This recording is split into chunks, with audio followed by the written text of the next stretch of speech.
करके जो अहिंसा की बात करते हैं वो इसमें का भेद नहीं जानते। कहा जाता है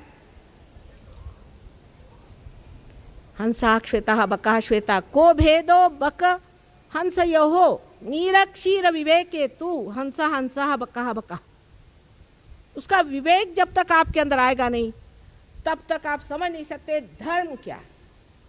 जिस वक्त ईसा मसीह जो कि साक्षात अत्यंत पवित्र ओंकार स्वरूप अवतरण थे, एक वेश्या को देखते हैं कि उसको पत्थरों से मारा जा रहा है। उनका किसी वेश्या से क्या मतलब हो सकता है? वो जा करके खड़े हो जाते हैं और कहते हैं तुम में से जिसने कुछ भी पाप नहीं किया हो वो मुझे पत्थर मारे। मुझे पत्थर मारे।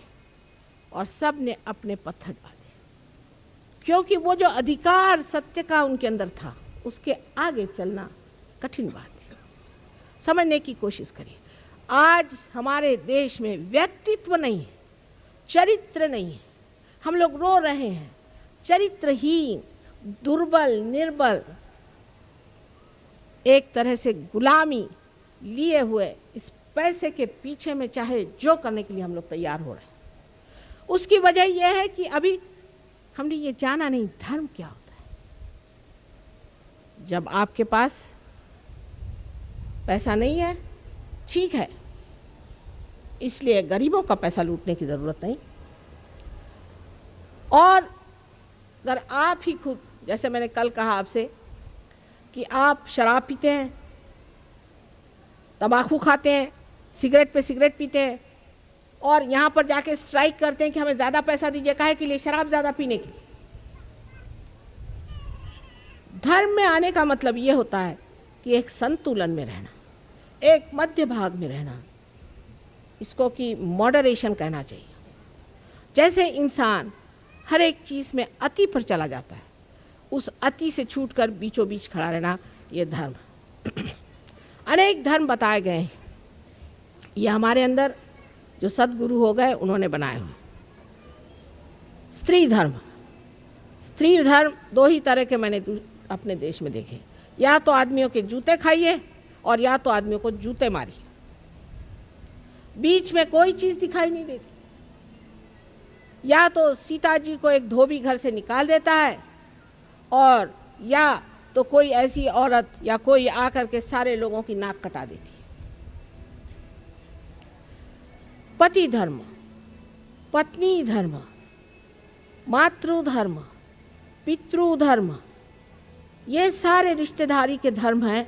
राष्ट्र धर्म, विश्व धर्म, ये सब से हम परिचित हैं। अपरिचित हम नहीं, लेकिन हम अनहोनी कर जाते हैं। ऐसी बात कर देते हैं जो बिल्कुल अनहोनी है कि हम उस धर्म को जानते हुए भी वो नहीं करते। इसलिए मैं ये कहूँगी कि ये जो हमारे प्रदेश के लोग हैं ये उसे जानते नहीं, वो इस बात को जानते नहीं हैं और इसलिए वो गलत काम करते हैं। तो ठीक है, अज्ञान में, हम ज्ञानी होते हुए इस बारे में जानते हुए भी हम धर्म में खड़े नहीं हो सकते। इसलिए हमारी धर्म शक्ति बड़ी कमज़ोर है और जो आदमी धर्म में खड़ा होता है वो सबसे शक्तिशाली मनुष्य होता है। पैसे से आपके अंदर बिल्कुल भी शक्ति नहीं आ सकती। मैंने ऐसे ऐसे पैसे वाले देखे हैं कि जो लड़खड़ाते हुए खड़े रहते हैं, इसका पैसा नहीं दिया, उसका पैसा नहीं दिया, इनकम टैक्स वाले आने वाले हैं, ऐसा होने वाला, वैसा होने वाला है, मेरा लड़का पैसे लेके भाग गया, मेरी बीवी भाग गई, फलाना हो गया, ठिकाना हो गया। सत्ता से तो बिल्कुल भी नहीं आ सकते। सत्ता से आदमी इतना निर्बल हो जाता है क्योंकि दूसरों के हाथ में पड़ गया। दूसरे जब तक उसे सत्ता नहीं देंगे वो लड़खड़ाता खड़ा रहता है, भैया मेरे को वोट दो, मुझे वोट दो, मैं तुम्हारे पैर पड़ता हूँ, जूते तुम्हारे उठा लूंगा। किसी भी चीज से मनुष्य सबल नहीं हो सकता सिवाय आत्मा के। आत्मा ही आपको समर्थ कर सकता है, लेकिन सबसे पहले उसमें आपके अंदर धर्म स्थापना होनी चाहिए। और धर्मी की स्थापना करने के लिए मंदिर, मस्जिद और चर्च बनाने से होगा नहीं।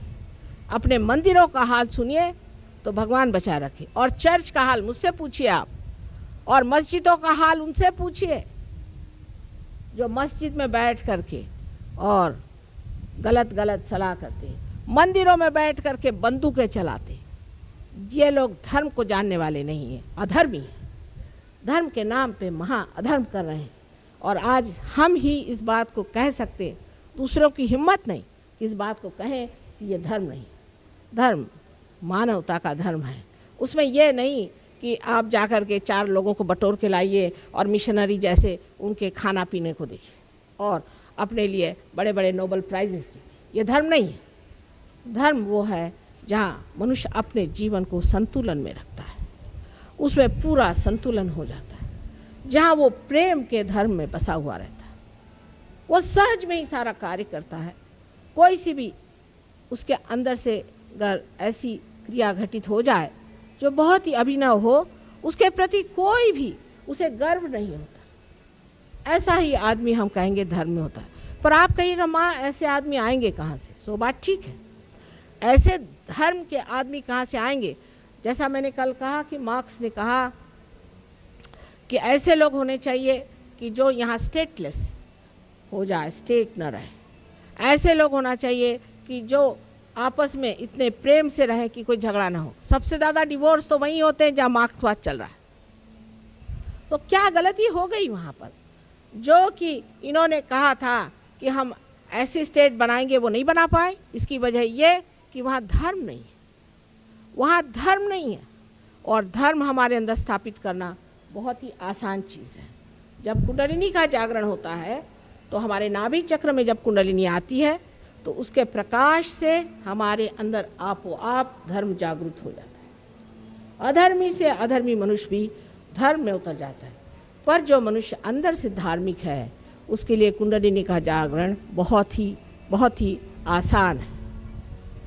अब बहुत से लोग ऐसे भी होते हैं कि जो धर्म के नाम में अनेक गलतियां कर जाते हैं। वो सीधे साधे भोले भाले लोग होते हैं।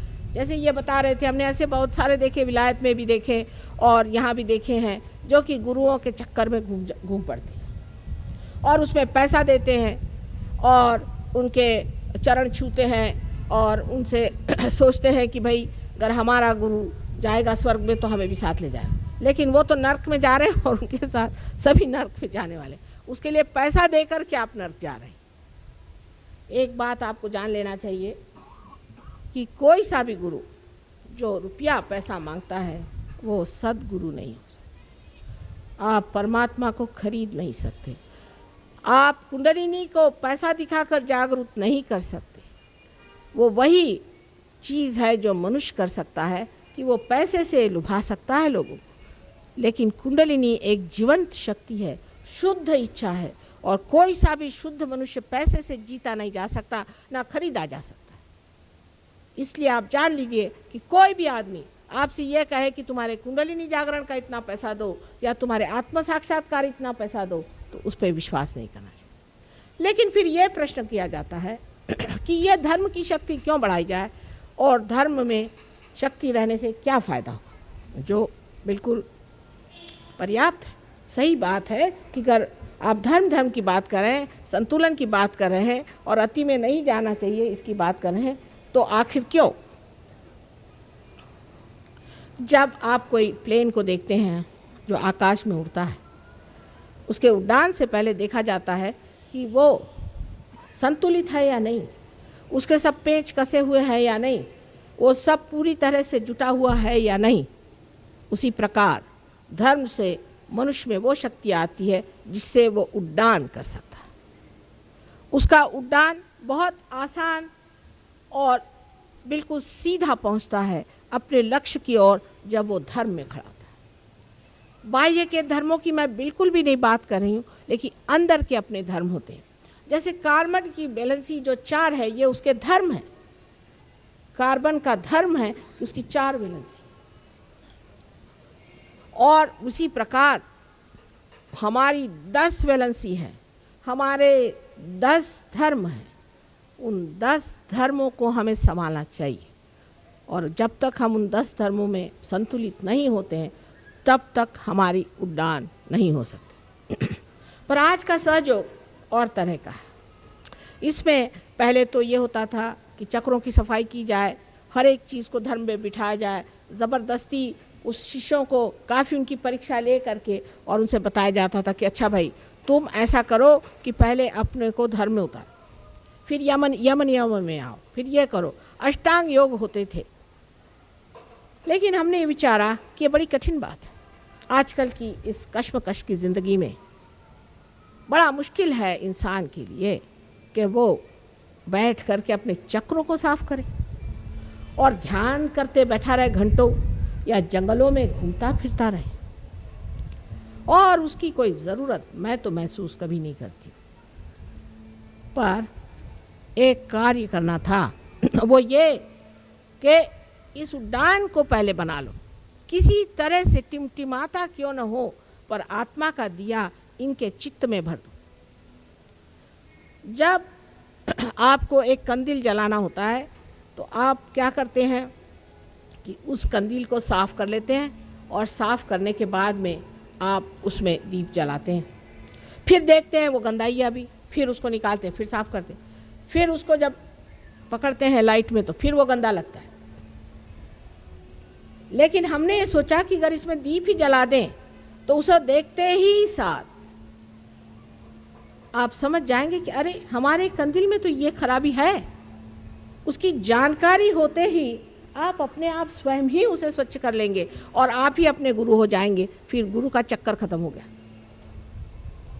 और यही आज का सहयोग है कि अत्यंत सूक्ष्म ऐसी मध्य मार्ग में हमारी जो सुषुम्ना नाड़ी है उसके अंदर एक ब्रह्म नाड़ी है, वो 3.5 लपेटे में, जैसे कि एक कागज़ को आप लपेट लीजिए इस तरह से मध्य नाड़ी है, और उसके जो बीच का हिस्सा जो बहुत सूक्ष्म है उसके अंदर से कुंडलिनी एक बिल्कुल छोटे से बाल की तरह उठ करके और छेद देती है ब्रह्मरंध्र। उसके बाद ऊपर से परमात्मा की जब करुणा बहने लगती तब और उसके साथ में बहुत सारे ऐसे ही केश के जैसे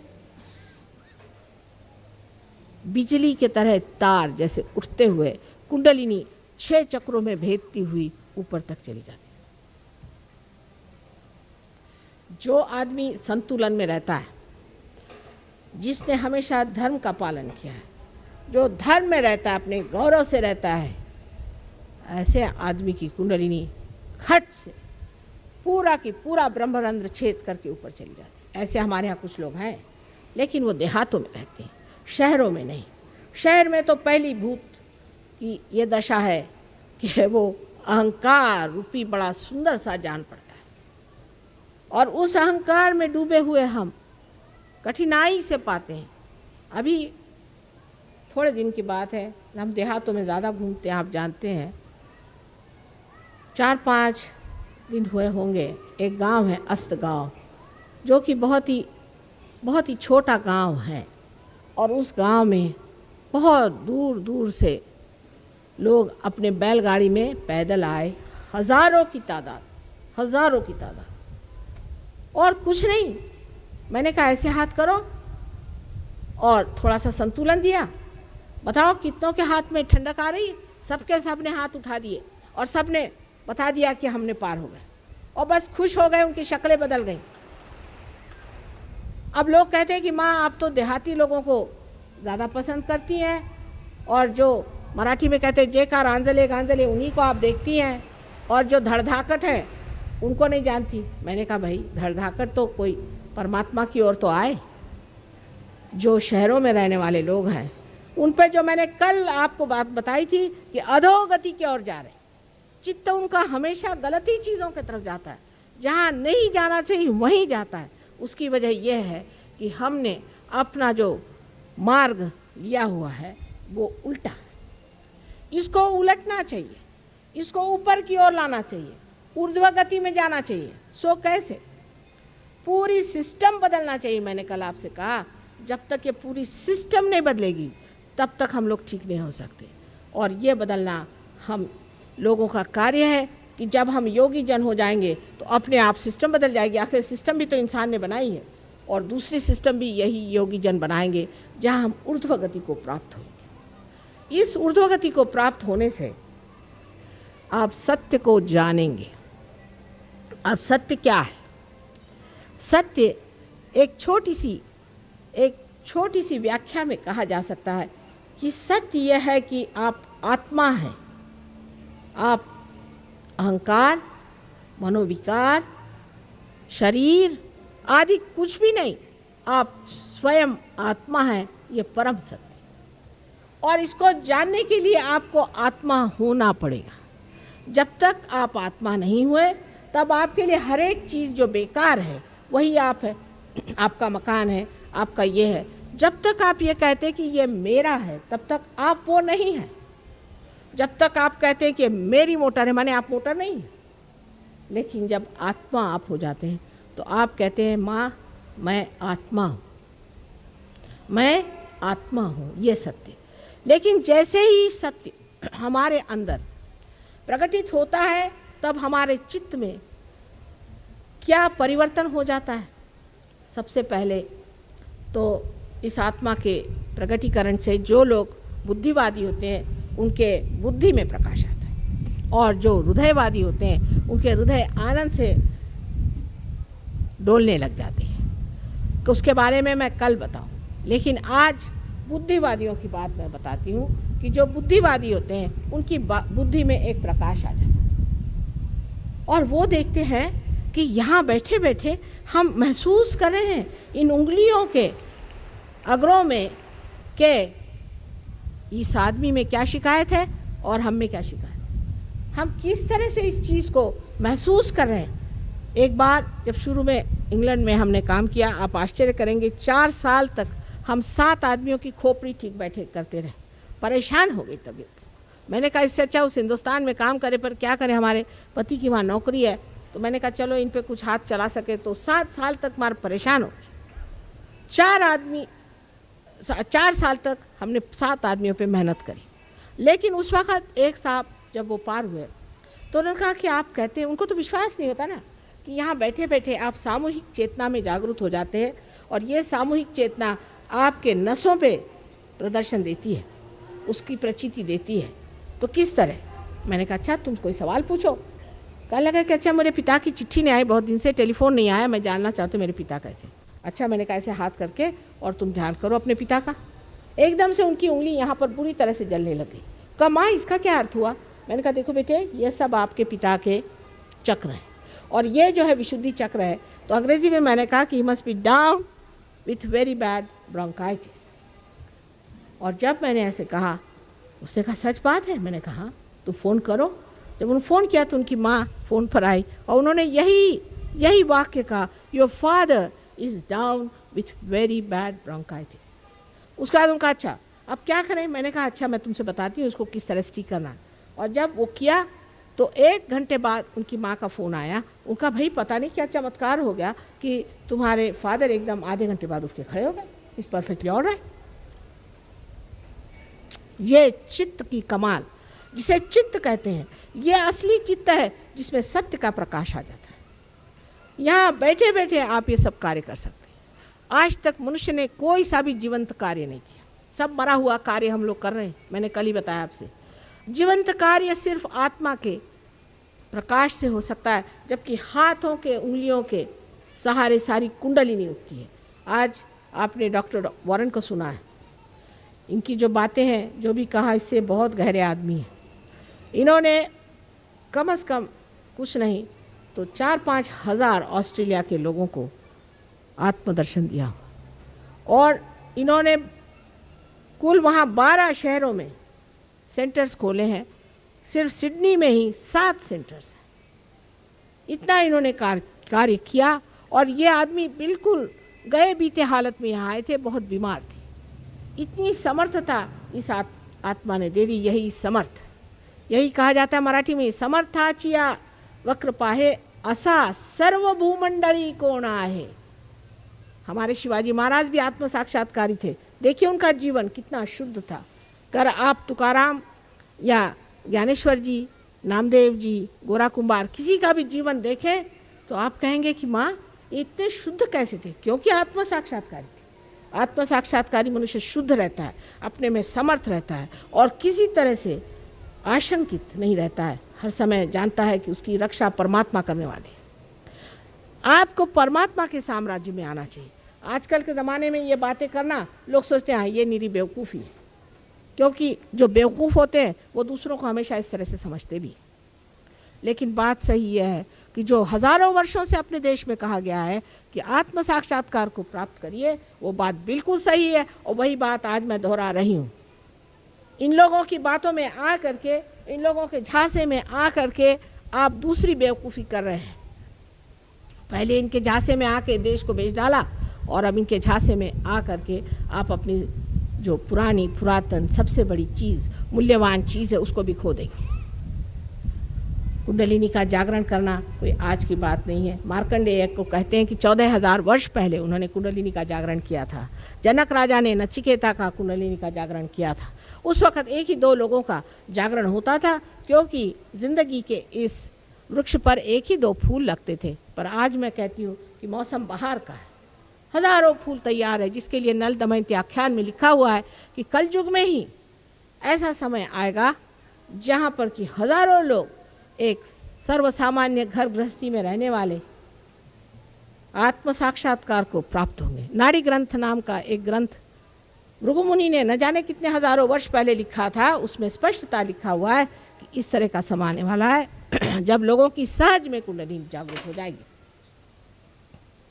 लेकिन कुंडलिनी की बात हजारों वर्ष तक लोगों ने गुप्त रखी और कही नहीं। ज्ञानेश्वर जी ने अपने ज्ञानेश्वरी में 6ठे अध्याय में, जबकि उन्होंने गीता पे टीका लिखी, उनसे रहा नहीं गया, उन्होंने उस पर कुंडलिनी का वर्णन कर दिया। लेकिन बाद में सबको बताया गया कि वो 6ठा अध्याय पढ़ा न जाए, क्योंकि इनका पेट जो मारा जाएगा, जो परमात्मा के नाम पर पैसा कमा रहे हैं उनका पेट मारा जाएगा। तो उन्होंने कहा कि आप 6ठा अध्याय मत पढ़िए। 6ठा अध्याय पढ़ने से लोग जान लेते कि ज्ञानेश्वर जी ने डिंडी करने के लिए नहीं कहा था, कभी नहीं कहा था कि आप तंबाकू चढ़ा करके विट्ठल विट्ठल करते अपनी तंदुरुस्ती चौपटाए। उन्होंने कहा था कि ध्यान करके परमात्मा को प्राप्त हो। भक्ति का मार्ग ये नहीं कि जैसे कहा जाता है चित्रकूट के घाट पर भई संतन की भीड़, तुलसीदास तिलक जिसे तिलक करत रघुबीर, उसको भी तिलक लगा दिया, चल आगे चल। उनको नहीं पहचाना, हनुमान जी को नहीं पहचाना, क्या फायदा। ये एक जिसने आत्म साक्षात्कार को प्राप्त नहीं किया उसकी क्या दशा होती, ये तुलसीदास जी ने वर्णित किया हुआ। इसलिए आत्म साक्षात्कार होना बहुत आवश्यक है। आत्म साक्षात्कार करने के लिए कोई कोई ऐसे अजीब अजीब प्रश्न पूछते हैं कि आप ही क्यों करते हैं, भाई आप करो, मुझे तो बड़ी खुशी हो, आप आइए पधारिए, मैं आपको 10 हार पहनाऊँ, मुझे छुट्टी करिए। अगर आप कर सकते हैं तो क्या करें, क्योंकि मैं कर सकती हूँ इसलिए वो नाराज़ है। लेकिन अगर आप कर सकते हैं तो बड़ी अच्छी बात है, आप करिए ना। ये कोई काम आसान नहीं है, पहाड़ों जैसी कुंडलिनी उठाना आसान चीज़ नहीं है। लेकिन इसलिए कि कुछ कहना ही चाहिए तो लोग किसी किस तरह की बातें करते रहते हैं। इससे कोई हमारा क्या लाभ होने वाला है, हम तो सब प्राप्त हैं, हमारे पास तो सब कुछ है, लेकिन बांटे बगैर मज़ा भी नहीं आता। इसीलिए मैं कहती हूँ कि हम तो बड़े कैपिटलिस्ट हैं और हम बड़े भारी कम्युनिस्ट भी हैं, क्योंकि बांटे बगैर मज़ा नहीं आता है और सब दूर घूमते फिरते रहते हैं जंगलों में, गरीबों के पास, अमीरों के पास, सबके पास दौड़ते रहते हैं कि बाबा अपने आत्म साक्षात्कार को प्राप्त करो। एक माँ की इच्छा यही है कि जब तुम्हारा ही इतना बड़ा धन, तुम्हारे अंदर इतनी संपत्ति है, तो क्यों न उसे प्राप्त करें, उस संपत्ति को क्यों न प्राप्त करें, उस संपत्ति को हम क्यों न अपने अंदर पनपने दें और उसका उपयोग करें, उसकी शक्ति पर हम जागरूक हों। ये हमारा देश का धरोहर है, ये हमारा देश का धरोहर है। इसको जान लीजिए कि आपका और कोई धरोहर नहीं, और सबसे मूल्यवान धरोहर ये है। जिस दिन आप इसे प्राप्त करेंगे उस दिन सारा संसार आपके चरणों में लौटेगा। ये लोग जब आए थे प्रदेश से, आते साथ इस भारत भूमि की मिट्टी इन्होंने अपने सर में लगा ली। और जब ये तुकाराम के स्थल पर गए थे देहू में, और वहाँ जब ऊपर पहुँचे तो लोगों ने बताया कि माँ ये तो मिट्टी पे अपना सर रगड़ रहे थे। मैंने कहा क्यों? कहले माँ चैतन्य जो है ज़मीन के अंदर से फूट पड़ रहा था, चैतन्य हम देख रहे थे एकदम जैसे कि अंदर से फव्वारे निकल रहे थे। ये एक आत्म साक्षात्कारी ही देख सकता है, क्योंकि उसने सत्य को पाया है। और आपको ज़्यादा दूर जाने की ज़रूरत नहीं, आप अपने उंगलियों पे जान सकते हैं सत्य क्या है और असत्य क्या है। कोई आदमी है वो झूठा है, सच्चा है, कोई चीज़ है वो अच्छी है, बुरी है, कौन सा कार्य करना चाहिए, इसका पूरा विवेक आपको चैतन्य जब आप पा लेते हैं तो चैतन्य ही सब सजा देता है। पर इतना ही नहीं, इससे कहीं अधिक ज्ञानी आप हो जाते हैं और उस ज्ञान का कोई वर्णन नहीं किया जाता। जैसे कि आप नानक साहब हैं, उन्होंने कहा कि कहे नानक बिन आपा चीन्हे मिटे न भ्रम की इकाई। उन्होंने कहा जब तक अपने आप को आप पहचानोगे नहीं तब तक भ्रम मिट नहीं सकता। तो वो लोग अखंड पाठ करते हैं, अखंड पाठ 2.5 दिन का होता है, तो वो उंगली रखेंगे, भाई यहाँ ख़त्म हुआ, अब इससे दूसरे आके आदमी उस उंगली पर पकड़ के फिर वो अखंड पाठ पढ़ेंगे। 2.5 दिन के बाद थक थुका के सब सो जाएंगे, तीसरे दिन शराब पिएंगे। रट रहे हैं, बिना आपा खोजे मिटे न भ्रम की काई। रटने से क्या परमात्मा मिलेगा? वैसे कबीरदास जी ने एक खास बात कही है कि पढ़ी पढ़ी पंडित मूर्ख भय। जब मैं छोटी थी मैं सोचती थी कबीरदास जी ऐसा क्यों कह रहे हैं, ऐसे कैसे हो सकता है? लेकिन पढ़ना और व्यक्तित्व में बहुत अंतर है। आदमी जब पढ़ता है, कोई अगर गीता पे भाषण देता है तो सोचता है कि वो व्यास मुनि हो गया। अहंकार बीच में खड़ा है, एक बड़ा भारी पहाड़ बन के। इसलिए भाषण देते वक्त लोग बातें ऐसी बड़ी बड़ी करते हैं और अंदर से सारा खोखलापन। 2 दिन उनके पास जाइए तो पता चलता कि हे भगवान, इतना ये खोखला आदमी ये इतनी बड़ी बड़ी बातें करता है, इसे कोई भी लज्जा नहीं आती, इस तरह की बातें कैसे करता है? क्योंकि उसके अंदर धर्म नहीं, धर्म की शक्ति नहीं। जिस आदमी में धर्म की शक्ति होती वो कभी भी इस तरह की असत्य बात बाहर और अंदर से पूरी तरह से एक खोखलेपन से जीवन नहीं बिता सकता। मनुष्य के व्यक्तित्व के लिए आज जरूरी है कि आप अपने आत्मा को जान लें, उसके बाद आप अपने धर्म को भी जान जाएंगे, अपने शरीर को जान जाएंगे, अपने प्रकृति को जान जाएंगे, अपने स्वभाव को जान जाएंगे, अपने चक्रों को जान जाएंगे। कम से कम मैं कहती हूँ कि आपके गुरु हैं तो कम से कम आपकी तंदुरुस्ती तो अच्छी रखें। पैसा तो खूब ले रहे हैं, तंदुरुस्ती तो आपकी चौपट है। किसी को पैरालिसिस हो रहा है, किसी को और कोई बीमारी हो रही है। और ऐसे लोग बुद्धिवादियों को बहुत अच्छे लगते हैं। एक पूना में एक गुरु हो गए, अब रहे नहीं भगवान की कृपा से, उनके शिष्य लोग आए थे। किसी को पैरालिसिस है, किसी को किडनी ट्रबल है, किसी की आंखें ऊपर चढ़ रही हैं, किसी को दिखाई नहीं देता, कोई अंधा हो गया, कोई कुछ। तो मैंने कहा भाई आपके गुरु करते क्या थे? तो उनके जो शिष्य साहब बड़े लंबा मुंह करके मुझे कहने, आपने तरुणोपाय गरुणोपाय करुणोपाय सुना है? मैंने कहा नहीं भाई, नहीं सुना। कहाँ लिखा है? कौन से शास्त्र में? नहीं, शास्त्र में नहीं, हमारे गुरुजी ने हमें बताया। अच्छा, ये कहाँ से बीच में से निकल आए आपके गुरुजी, जो कि सारे शास्त्रों को मना करके और अपनी तरफ से बता रहे हैं एक बात को। जो आदमी अपने ही तरफ से नई चीज निकालता है और अपने को बड़ा अभिनव समझता है, वो जीवंतता लेकर नहीं, क्योंकि जीवंत चीज ऐसी होती है कि बीज से मूल और मूल से उसकी पूरी सृष्टि होती है एक वृक्ष की, और फिर उस वृक्ष में ही जा करके फल लगता है। ये नहीं कि फल कहीं आकाश से चला है, वो तो प्लास्टिक का होएगा। सारे शास्त्रों का आधार इस पर होना चाहिए। अब ये जरूर है कि एक शास्त्र यहाँ लिखे गए समयाचार के अनुसार, दूसरे शास्त्र समयाचार के अनुसार वहाँ लिखे गए, लेकिन जो इंसान उनका सार एक करके बताए वही सदगुरु है। जो उनमें ये दिखाए कि ये गलत है और वो गलत है, वो आदमी सदगुरु नहीं।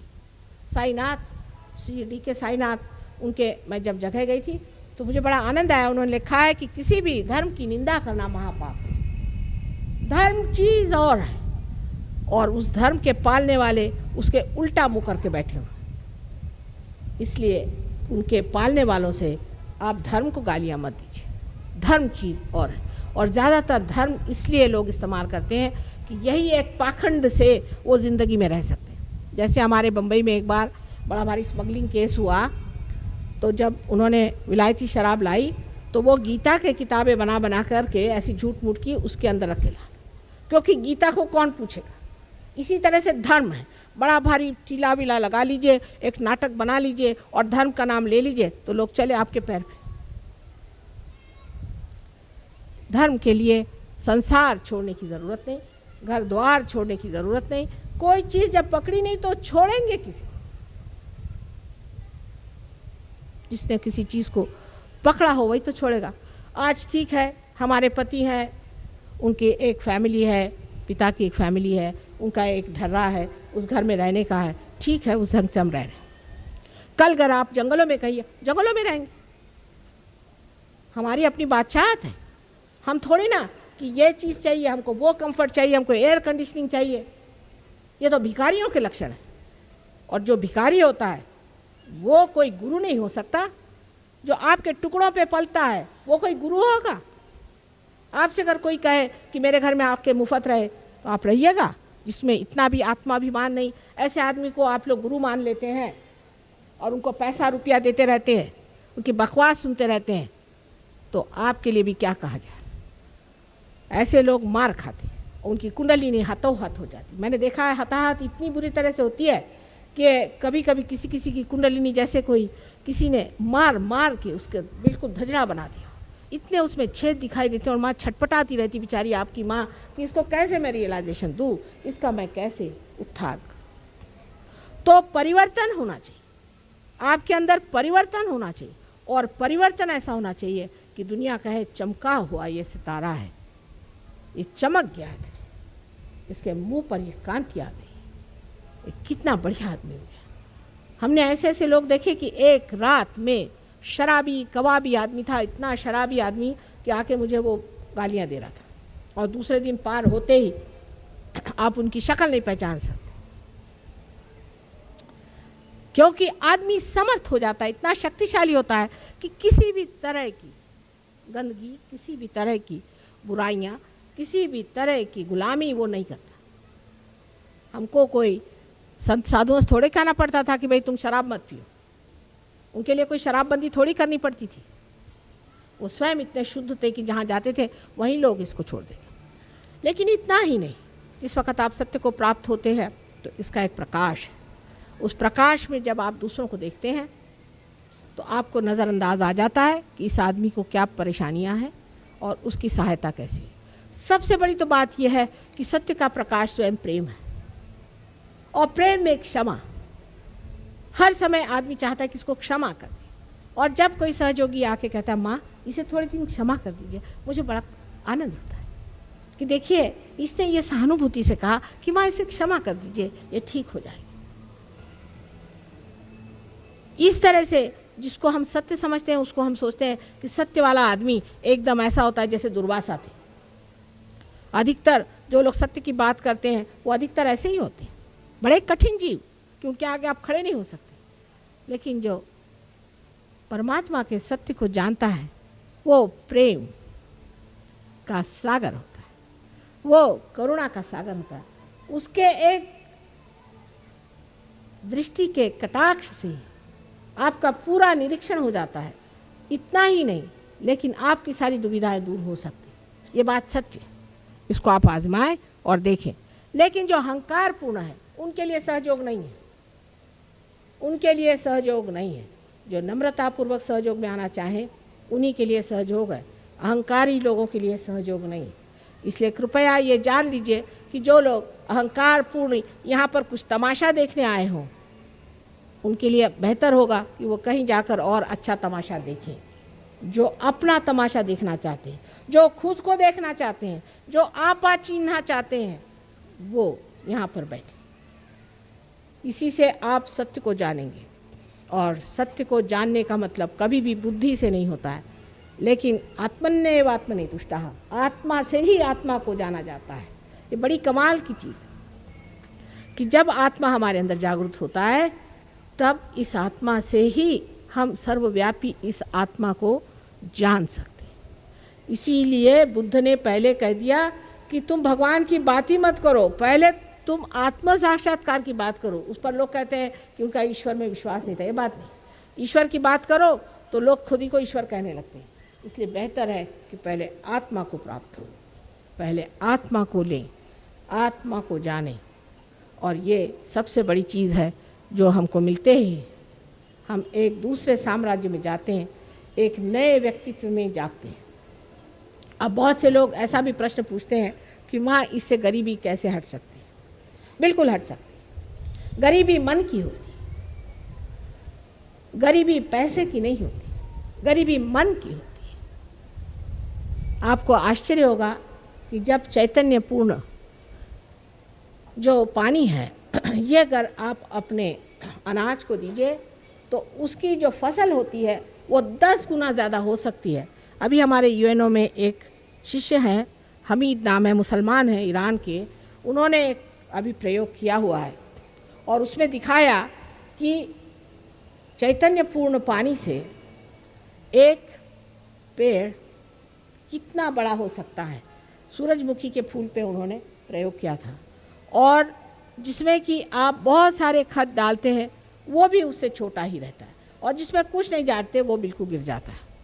इसका मतलब यह है कि जब चैतन्यपूर्ण चीज़ आप कहीं भी देते हैं तो उससे एक समृद्धि आ जाती है, समृद्धि आ जाती है। हम देखते हैं खेतों में जाते हैं, कभी पूछते भाई ये किसका खेत है, सहयोगी का, आप पहचान लेंगे, समृद्धि आ जाती है। और उस समृद्धि का एक ही तरीका है कि परमात्मा से आशीर्वादित आत्मा आप बनिए। उसके अनेक हाथ हैं, उसके अनेक आशीर्वाद हैं, उसके दरबार में किसी चीज़ की कमी नहीं और उसकी गवर्नमेंट इतनी एफिशिएंट है कि बस आप उससे कोई बात कह दीजिए हो जाती, पर पहले उससे कनेक्शन तो हो जाए। बगैर कनेक्शन ही के अगर आप उसे परेशान करिए तो आप गिरफ्तार हो जाएंगे। इसलिए बेहतर है कि आप उसे अपना कनेक्शन कर लीजिए। सबसे आसान चीज़ है, इसमें कुछ नहीं करना, सहज है, सह आपके साथ पैदा हुआ। ऐसा ये योग का आपका जन्मसिद्ध हक है जिसे आप प्राप्त करें। अगर हिंदुस्तानियों ने नहीं प्राप्त किया तो मैं किसके आगे सर फोड़ूंगी। आप ही के लिए यह है और विशेषकर इस भारतवर्ष में बड़ा भारी योग का दान है। इस पृथ्वी के एक एक कण कण में श्री रामचंद्र जी नंगे पैर चले। आकाश में आपको दिखाई नहीं देता होगा, मुझे सब दूर चैतन्य दिखाई देता। जैसे ही हिंदुस्तान में हमारा प्लेन आ जाता है मैं चैतन्य देखती हूँ, चारों तरफ चैतन्य फैला। आशा है आपको भी ऐसी आंखें मिल जाए जिससे आप भी इस चैतन्य को देख सकें और उसका वर्णन कर सकें। इस सत्य के अनेक स्वरूप हैं जिसके बारे में एक लेक्चर में मैं कितना आपसे बताऊं सो कम है। इस पे अनेक मैंने लेक्चर्स दिए हैं, यहाँ तक कि इंग्लैंड में कम से कम मेरे 2-3 हज़ार लेक्चर्स हो गए होंगे अंग्रेज़ी भाषा में ही और हिंदी भाषा में भी और मराठी भाषा में। जैसी भी ये भाषा मैंने मराठी ही सीखी है बचपन में और हिंदी भाषा मैंने कभी सीखी नहीं थी और अंग्रेज़ी भी कभी सीखी नहीं थी। लेकिन मेरे ख्याल से जब तक हृदय से आप बात करते हैं तो कोई भाषा की खास विशेषता नहीं रह जाती। वो भाषा हृदय तक भिड़ जाए यही बस चाहिए और आपके हृदय में आपके आत्मा की जागृति हो जाए, यही मैं चाहती हूँ। परमात्मा आप सबको सुमति दे।